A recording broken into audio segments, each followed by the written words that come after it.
Hello guys, welcome back to my channel explorer Gauravi. তোমরা সবাই কেমন আছো? সবাই ভাবছো কেন আমি এত সেজেগুজে বসে আছি।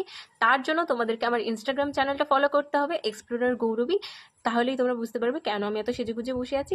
আজকে আমি তোমাদের সাথে একটা শেয়ার করব গণেশ চতুর্থী রিলেটেড ড্রয়িং। আগের ভিডিওটাতে আমি শেয়ার করেছিলাম একটা ইন্ডিপেন্ডেন্স ডে ড্রয়িং।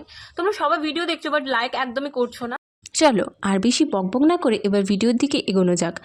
শিবপুরাণের অনুসারে গণেশের জন্ম মাতা পার্বতীর দেহের ময়লা থেকে হয়েছিল, এরকম মনে করা হয়। একবার মাতা পার্বতী স্নান করতে গিয়েছিলেন, তো মাতা পার্বতী নন্দীকে পাহারা দিতে বলেছিলেন যাতে কেউ ভেতর প্রবেশ না করতে পারে। কিছু সময় পর ভগবান শিব আসেন এবং নন্দীকে সেখানে দেখতে পান। যেহেতু নন্দী ভোলানাথের প্রতি দুর্বল এবং ভোলানাথের বাহন নন্দী, তাই জন্য তিনি শিবকে ভেতরে প্রবেশ করতে দেন। পার্বতী এতে খুব ক্রুদ্ধ হয়েছিলেন।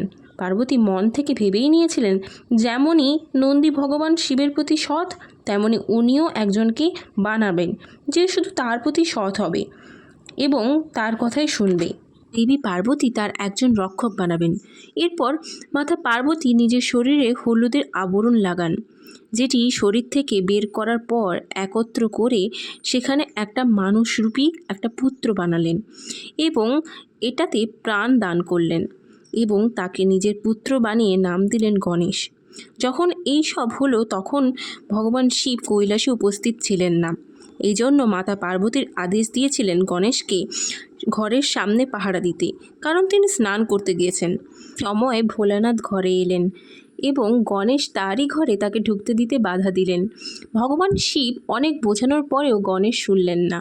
সেই কারণে শিব ঠাকুর রেগে গিয়ে নিজের ত্রিশূল দিয়ে গণেশের মাথা কেটে দিলেন। মাতা পার্বতী যখন গণেশের এমন অবস্থা দেখলেন তখন তিনি প্রচুর দুঃখ পেলেন এবং তার দুঃখে তিনও লোক হাহাকার লেগে গেল এবং পুরো সৃষ্টি ধ্বংস করে দেবেন বলে তিনি হুমকি দিলেন।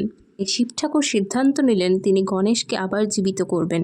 তারপর ভগবান শিব তার বাহনদেরকে আদেশ দিলেন যে যাও, উত্তর দিকে যাও, যার মাথা প্রথম দেখতে পাবে তার মাথাটাই নিয়ে আসবে। বাহনেরা ভোলানাথের আদেশের মতন উত্তর দিকে গেলেন এবং তারা দেখতে পেলেন ইন্দ্রের হাতি ইরাবতকে এবং তার মাথাটাই নিয়ে এলেন। তার মাথা আনার পর ভগবান শিব সেই হাতির মাথাটি গণেশের মাথার সাথে লাগিয়ে দিলেন। আর এখান থেকেই আমাদের গনুদাদাকে ডাকা হয় গজানন নামেও। আচ্ছা দেখো, তোমাদের সাথে কথা বলতে বলতে আমার ড্রয়িংটাও কমপ্লিট হয়ে গেল আর কালার করা কমপ্লিট হয়ে গেল। আচ্ছা, আজকে আমি তোমাদের সাথে কোনো মোটিভেশন শেয়ার করিনি। আজকে আমি তোমাদের সাথে একটা ইন্টারেস্টিং স্টোরি শেয়ার করেছি। আচ্ছা, তোমরা কতজন এই গল্পটা জানতে আমাকে অবশ্যই কমেন্ট করে জানিও, আর ভুল ত্রুটি হলে একদমই ক্ষমা করে দিও ছোটো বোন ভেবে। আজকের এই ভিডিওটাতে একটু লাইক করে দিও। একটা ভিডিও বানানোর পেছনে বহুত পরিশ্রম লাগে, তো তোমরা প্লিজ ভিডিওটাকে লাইক করে দাও অ্যান্ড অবশ্যই চ্যানেলটাকে সাবস্ক্রাইব তো করতেই হবে। আজকের জন্য এইটুকুনি, বাই বাই।